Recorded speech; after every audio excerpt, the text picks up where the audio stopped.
Bingelela sizwe saseMzansi Afrika egameni likaJesu.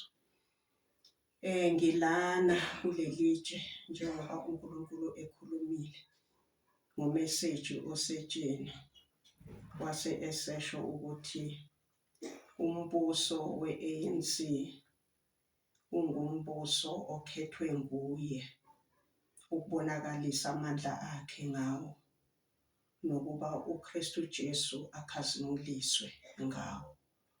So uNkulunkulu uthe mayikhuluma wasengiletha kulo message ka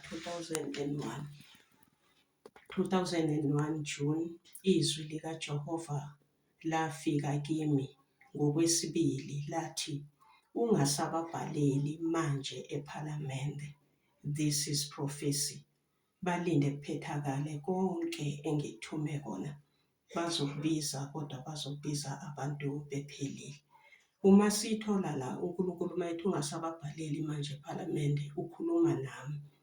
And then mayekhuluma ukuthi ungasababhaleli manje ePhalamende ukhuluma nami nePhalamende, which means usho umbuso lo we-ANC okuyiwo ophethe. Akhuluma uNkulunkulu ukuthi this is prophecy. Iprofesi into esingayazi-ke ukuthi izothatha isikhathi esingakanani, angashongo uNkulunkulu ukuthi izothatha isikhathi esingakanani. Uma sibheka siyabona la ukuthi u-2001 June. 2001 June iprofesi, which means iyohlanganisa u-26 years uNkulunkulu ekhulumile. Uthi balinde kuphethakale konke engithume kona, bazokubiza kodwa bazokubiza abantu bephelile. Balinde ePhalamende umbuso we-ANC ulinde kuphethakale konke uNkulunkulu angithume kona. Bazongibiza kodwa bazongibiza abantu bephelile. So le yokuphela kwabantu ngiye ngayilwisa kakhulu, ngingafuni ukuyibona iphethakala. Engangokuthi ngigcine ngilwa nawo lo mbuso ukuthi why ungalaleli uNkulunkulu. Ngagcina ngigcwala inzondo kakhulu ngawo. Ngenxa yokuthi-ke awufuni ukulalela uNkulunkulu. Mina bengifuna ukuthi balalele uNkulunkulu isikhathi sisesekhona ukuthi kugwemeke ukuphela kwabantu. Kodwa ngoba uNkulunkulu ukhulumile sekuqoshwe nasetsheni, bekuyinto ebengeke ngikwazi ukuyishintsha futhi ebengacabangi ukuthi ngeke kukwazi ukuthi-ke kushintsheke noma uNkulunkulu ekhulumile, ngoba benginalento ukuthi uma belalelile kusesenesikhathi kusesengashintsheka. Kodwa ngifane nomuntu oshaya ngekhanda etsheni nozwisa ubuhlungu nohlukumezayo ukuthi ngenze into efana naleyo. So uNkulunkulu wasengisa-ke la ezwini lakhe. Masilifunda lapha kuHabakuk chapter 2 uthi uJehova wangiphendula wathi ulobe umbono uqophe ezibhebheni ukuba kufundwe kalula, ngokuba umbono usengowesikhathi esimisiweyo, uphuthuma ekupheleni, awuyi kukhohlisa, noma ulibala ulinde ngokuba uyakufika nokufika, awuyi kwephuza. So umbono njengoba uNkulunkulu eshilo ukuthi this is prophecy. Iprofesi ingesikhathi esimiswe uNkulunkulu esinga-understandwa umbuso esibona, esingeke futhi size siqondwe nayimfutho uqobo, esaziwa uNkulunkulu kuphela ukuthi kuzophethakala nini konke lokhu uNkulunkulu akukhulumile. Kodwa-ke sesikubonile ukuthi uNkulunkulu uye wakufakazela. Siyabona abantu bayaphela, siyabona iCOVID ifikile yafike yababhubhisa abantu, siyabona abantu bayaphela ngendlela eningi, kuyangcwatshwa left and right. So uNkulunkulu wasesephinda futhi engisa la ezwini lakhe uNumbers 23, Numbers 23 uverse 8 uverse 19. uNkulunkulu akasiye umuntu ukuba aqambe amanga, nandodana yomuntu ukuba azisole. Ushilo angayikukwenza na? Ukhulumile angayikuphelelisa na? uNkulunkulu akawaqambi amanga, akakhulumi into engekho, akakhulumi futhi uNkulunkulu bese phinda ajike. Akafani nomuntu uNkulunkulu, akakhuluma akazisoli uNkulunkulu ngento ayishilo. uNkulunkulu futhi akasho into emhlulayo ukuthi-ke angayenza. uNkulunkulu akakhulumi into angeke futhi aze ayiphelelise. Konke uNkulunkulu akukhulumile, uNkulunkulu uyakwenza. Once umuntu eqhamuka ethi uNkulunkulu uthe, kodwa leyo nto leyo ingabonakali, fanele sazi ukuthi leyo nto leyo ayiveli kuNkulunkulu. Lithi izwi kaNkulunkulu lowo muntu usuke ekhulume ngokuziqhenya. Ngoba ukhuluma into esenhlizweni yakhe, not into evela kuNkulunkulu. Siphinde futhi umoya oyingcwele enginikeze lelizwi elilaphayana ku-Isaiah 55. Uma ufunda from verse 8, lithi ngokuba imicabango yami ayisiyo imicabango yenu, nezindlela zenu azisizo izindlela zami, usho uJehova. Ngokuba njengamazulu ephakeme kunomhlaba, kanjalo izindlela zami ziphakeme kunezindlela zenu, nemicabango yami kunemicabango yenu. Ukuthi masingabantwana baNkulunkulu engathi singakhuleka simnxuse uNkulunkulu ukuthi imicabango yethu kube yimicabango kaNkulunkulu, nendlela zethu kube izindlela zikaNkulunkulu, ngoba konke uNkulunkulu akuhlelile ngalo mbuso we-ANC kwaziwa nguye kuphela. Akekho futhi umuntu onamandla okumelana noNkulunkulu, because uNkulunkulu unguNkulunkulu wemibuso yonke yomhlaba. Akekho onamandla okumelana naye, because esandleni sakhe kukhona amandla negunya ukwenza noma ngabe yini ngendlela uNkulunkulu afuna ngayo. uNkulunkulu akadinge kufakazelwa umuntu ukuthi uyakhuluma, noma bangaqhamuka abantu abakhulumayo, njengoba kuqhamuka vele ukuthi othi ukhuluma noNkulunkulu, lowo muntu lowo kumele ukuthi-ke asiwe eSterkfontein enhlanyeni. So ngoba kwaziwa ukuthi uNkulunkulu akakhulumi. So ukuya kwami estradini ngiyomashela ukuthi uNkulunkulu uyakhuluma and sekubonakele na i-COVID ifikile yathatha abantu, ngeke kuze kusize ngalutho. Okuzosiza nje ukuthi uNkulunkulu yena uyasifakazela yena ngendlela yakhe ukuze azeke. That's why ethi umbuso we-ANC ungumbuso okhethwe nguye ukuba abonakalise amandla akhe ngawo, nokuthi uKristu uJesu akhazimuliswe ngawo lo mbuso we-ANC.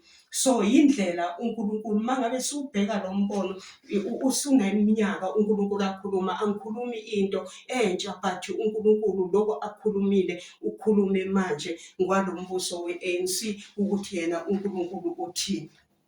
Masiya futhi laphayana ezwini likaNkulunkulu. Siya laphaya ezwini likaNkulunkulu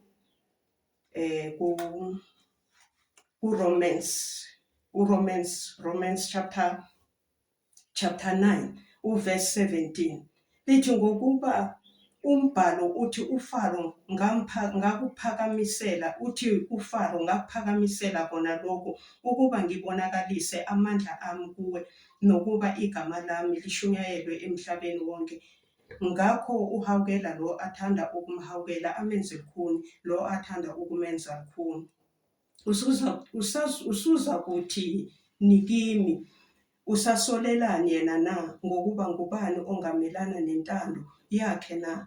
Wena muntu, ungubani-ke wena ukuphikisana noNkulunkulu na? Okhunjiweyo kungasho yini kowabumbayo ukuthi wangenzelani ngabanjena? Akekho noyedwa umuntu onamandla ukumelana noNkulunkulu. Ngizamile ukumelana naye, bengekho aware ukuthi ngimelene noNkulunkulu. Uma ngithi angifuni, ngilwela ukuthi kungaphethakali lokhu, i-ANC mayilalele uNkulunkulu kusesenesikhathi ukuze abantu bengeke baphele. Mina ngikulwisile kakhulu ukuphela kwabantu, ngizamile ngazo zonke indlela ukulwa ukuthi i-ANC ilalele uNkulunkulu kusesenesikhathi, kodwa akwenzakalanga kanjalo, ukuthi uNkulunkulu uyakufakazela ukuthi akekho noyedwa ngempela ongamelana nentando yakhe. Uma sifunda la umoya oyingcwele alilethile futhi izwi alilethile laphayana ku-Philippians chapter 2, mawuqala kuverse 5 lithi mawubekini lowo mqondo owawukhona nakuKristu uJesu owathi enesimo likaNkulunkulu akaze asho ukuthi kuyinto yokuphangwa ukulingana noNkulunkulu, kepha wazidela ethabatha isimo senceku enziwe ngomfanekiso wabantu, wathi efunyenwe enjengomuntu ngesimilo wazithobisa, elalela kwaze kwaba sekufeni, yebo ekufeni kwesiphambano. Ngalokho-ke uNkulunkulu wamphakamisa kakhulu, wamnika igama eliphezu kwamagama onke, ukuze kuthi ngegama likaJesu amadolo onke aguqe, awabasemhlabeni, awabasezulwini nawabasemhlabeni, nawabangaphansi komhlaba, nezilimi zonke zivume ngokuthi uJesu Kristu uyinkosi, kube inkazimulo kuNkulunkulu uYise.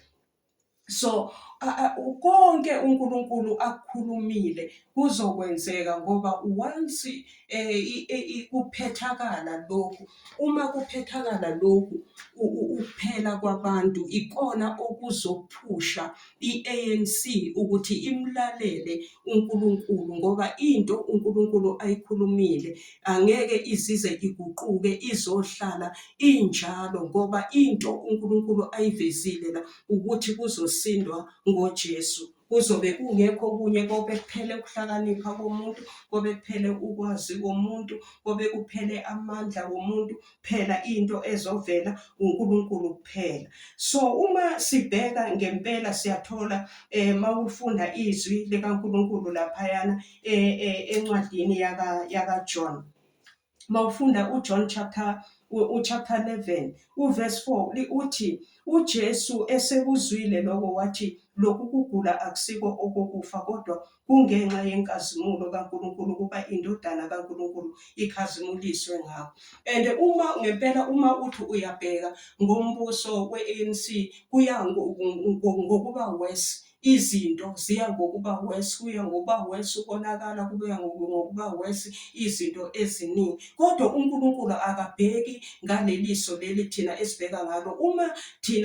Uma sifunda incwadi yakaJohn ngokuvusa kukaLazarus, uJesu watshelwa uLazarus esagula ukuthi uLazarus uyagula, and then izinto zaba worse esetsheliwe ukuthi uLazarus uyagula, kuze kufike lapho uLazarus efa khona, kufike lapho uLazarus engcwatshwa khona, kufike lapho uLazarus esenuka khona esethuneni efile. Kodwa uJesu yena azange akubone konke lokho, kanjengoba uNkulunkulu engakuboni konke lokho thina esikubonayo ngombuso we-ANC. Phela uNkulunkulu akubonayo ukuthi kuzophethakala lokhu yena akushilo ngawo umbuso we-ANC, ukuthi indodana yakhe uKristu uJesu izokhazimuliswa ngawo. Sekunjalo, akabheki njengeso lomuntu, kepha ubheka njengoNkulunkulu. So nathi masimlaleleni uNkulunkulu. Ukumasha kwethu etradini senzeni angeke kuze kusisize. Phela into okumele ukuthi thina siyenze ukubheka uNkulunkulu. Isiphetho sabo konke lokhu uthi isiphetho sikaNkulunkulu, sekwenzakala yonke lento, sizokuba yini ngoba uNkulunkulu ukhulumile. Inkosi Musa inibusise, ngiyanithanda nonke emakhaya. Amen.